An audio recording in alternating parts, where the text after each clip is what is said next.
Israel now issuing a warning.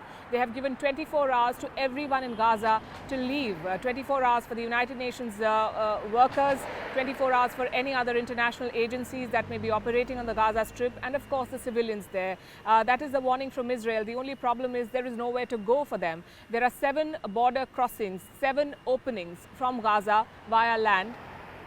6 of them are controlled by Israel, and Israel has sealed them. The 7th one opens into Egypt, that is the Rafah crossing, but Egypt also shut it on Tuesday. So there's nowhere for these people to go. Egypt says it does not want any more refugees on its land. It is happy to help with the aid effort, but it does not want Gazans. So where do the people go? The only other option is the Mediterranean, and that is not viable at this point.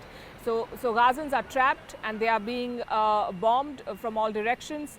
There are also reports, the Human Rights Watch saying that Israel is using white phosphorus weapons into Gaza. This is not technically banned as per international law, but its use is supposed to be restricted. So the humanitarian crisis on the Gazan side is going to go up.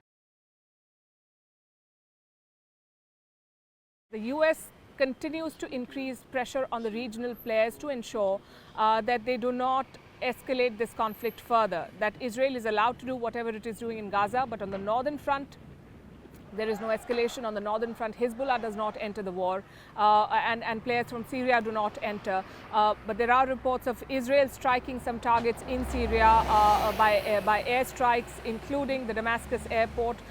So there is some exchange of fire on the northern border, but largely it is still wait and watch to see if Hezbollah actively participates in the war.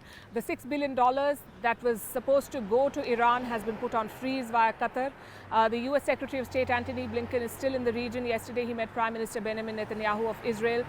Today he is meeting President Mahmoud Abbas of Palestine and the Jordanian King and other players to try and put some pressure on Hamas, because remember, securing the release of hostages that are still being held by Hamas is also a priority. Some 150 people according to the last count, including foreigners, not just Israeli citizens. So that is the political effort that is being made. The war, it is intensifying from the Gazan side, from Hamas. We have heard reports of rockets being fired in some places in the border villages of Israel, including the likes of Zerot, where some civilians have been injured, including 2 said to be injured critically.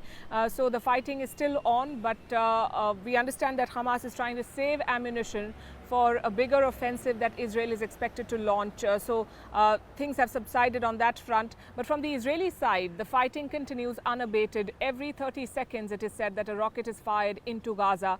Some 6,000 munitions have been fired in the past 6 days. 4,000 tons of explosives have landed on Gaza. So you can imagine the scale of the destruction, and they only plan to intensify it further. There are reports of tension in Jerusalem and many other parts. Jerusalem, of course, is home to the Al-Aqsa Mosque, the second holiest site in Islam. And the situation in West Bank has been worsening by the day, with reports of some casualties as well in police action. So expected to deteriorate further today. The world over, there are reports of anti-Semitism being on the rise, including schools being shut in the UK over security concerns. So protests across the world, both in support of Hamas and Israel, and this is still a developing situation. This is also now a very, very active and escalating narrative war on who is right and who is wrong, as happens in situations like these. So still a developing situation and a tense Friday here in Israel.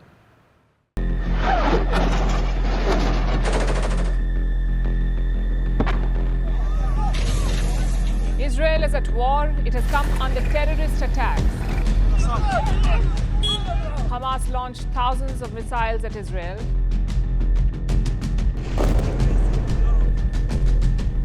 Israel is facing its biggest attack in decades.